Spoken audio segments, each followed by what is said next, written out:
নমস্কাৰ চৰকাৰী কৰ্মচাৰী আৰু পেঞ্চনাৰসকলৰ লগত জড়িত অন্য এটা ভিডিঅ'লৈ আপোনালোকক স্বাগতম জনাইছোঁ। যোৱাকালি কেন্দ্ৰীয় কেবিনেটত ৰেলৱে কৰ্মচাৰীসকলৰ কাৰণে ৭৮ দিনৰ তেওঁলোকে ভাত্তা লাভ কৰিব এটি ভাল খবৰ আহিছে। আজি আমি আলোচনা কৰিম অষ্টম দৰমহা আয়োগৰ সম্পৰ্কত। অষ্টম বেতন আয়োগৰ সন্দৰ্ভত দীপাৱলীত সুখবৰ লাভ কৰিব পাৰে কেন্দ্ৰীয় কৰ্মচাৰীয়ে। চৰকাৰী কৰ্মীৰ বেতন ২০ৰ পৰা ৩৫% বৃদ্ধি কৰাৰ সম্ভাৱনা। গতিকে অষ্টম দৰমহা আয়োগ ২০১৬ চনত শেষৰবাৰৰ কাৰণে হৈছিল আৰু সেই অনুপাতে 10 বছৰৰ মূৰত 2026ত হ'ব লাগে। অষ্টম দৰমহা আয়োগ ৰূপায়ণৰ তাৰিখ যদিও আনুষ্ঠানিক ৰূপায়ণৰ তাৰিখ এতিয়াও জানিব পৰা হোৱা নাই। সাধাৰণতে বিশ্বাস কৰা যায় যে পূৰ্বতে পে কমিশ্যনৰ পৰ্যবেক্ষণ কৰা সাধাৰণ 10 বছৰৰ ব্যৱধানৰ পিছত ই হ'ব। ইয়াৰ ফলত 2026 চনৰ আৰম্ভণিতে ইয়াৰ প্ৰৱৰ্তন হ'ব। যদিও ইয়াৰ কাৰ্যকৰীকৰণৰ কাৰণে এতিয়াও সময় আছে, তথাপিও বিত্ত সচিব টি ভি সোমনাথনে স্বীকাৰ কৰিছে যে চৰকাৰে এতিয়াও অষ্টম দৰমহা আয়োগ গঠনৰ বাবে কোনো আনুষ্ঠানিক পদক্ষেপ গ্ৰহণ কৰা হোৱা নাই। এই প্ৰস্তাৱ অনুসৰি 2026 চনৰ ভিতৰত আয়োগ কাৰ্যকৰী হ'ব পাৰে যদিও জল্পনা কল্পনাৰ অনুমতি দিয়া হৈছে, কাৰণ চৰকাৰী কোনো আনুষ্ঠানিক ঘোষণা কৰা হোৱা নাই।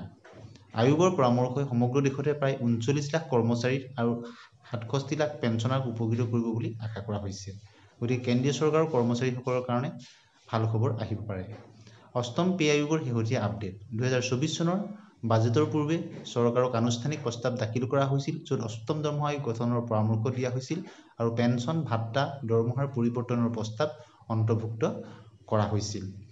গতিকে চৰকাৰে এই ক্ষেত্ৰত কেতিয়া ব্যৱস্থা গ্ৰহণ কৰিব? লাভসমূহ আশা কৰা হৈছে যে অষ্টম দৰমহা আয়োগে একাধিক সুবিধা প্ৰদান কৰিব।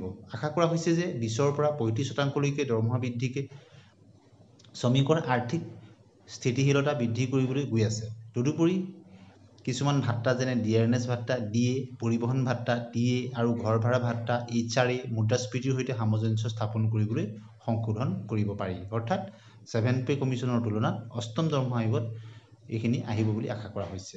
অষ্টম দৰমহা আয়োগৰ তাৰিখ আৰু দৰমহাৰ সবিশেষ আশা কৰা হৈছে যে অষ্টম দৰমহা আয়োগে ইয়াক কাৰ্যকৰী হোৱাৰ পিছত ভিত্তি দৰমহা, ভাত্তা আৰু পেঞ্চনৰ সুবিধাৰ দৰে গুৰুত্বপূৰ্ণ উপাদানসমূহৰ ওপৰত গুৰুত্ব আৰোপ কৰিব। ভাৰতৰ কেন্দ্ৰীয় চৰকাৰৰ কৰ্মচাৰী আৰু অৱসৰপ্ৰাপ্তসকলে ভাৰতৰ অষ্টম দৰমহা আয়োগৰ বাবে আগ্ৰহেৰে অপেক্ষা কৰি আছে, কিয়নো ইয়াৰ দ্বাৰা তেওঁলোকৰ দৰমহা সুবিধা আৰু পেঞ্চনৰ পৰিৱৰ্তন হোৱাৰ আশা কৰা হৈছে। দৰমহাৰ বৈষম্য মোকাবিলা কৰিবলৈ, মুদ্ৰাস্ফীতিৰ কথা বিবেচনা কৰিবলৈ, চৰকাৰী কৰ্মচাৰী আৰু অৱসৰপ্ৰাপ্তসকলৰ বাবে আৰ্থিক সুৰক্ষা নিশ্চিত কৰিবলৈ এই আয়োগ অতি প্ৰয়োজনীয়। এনেধৰণৰ ভিডিঅ'ৰ কাৰণে আমাৰ চেনেলটো ছাবস্ক্ৰাইব কৰি দিব, ভাল পালে লাইক আৰু শ্বেয়াৰ কৰি দিব।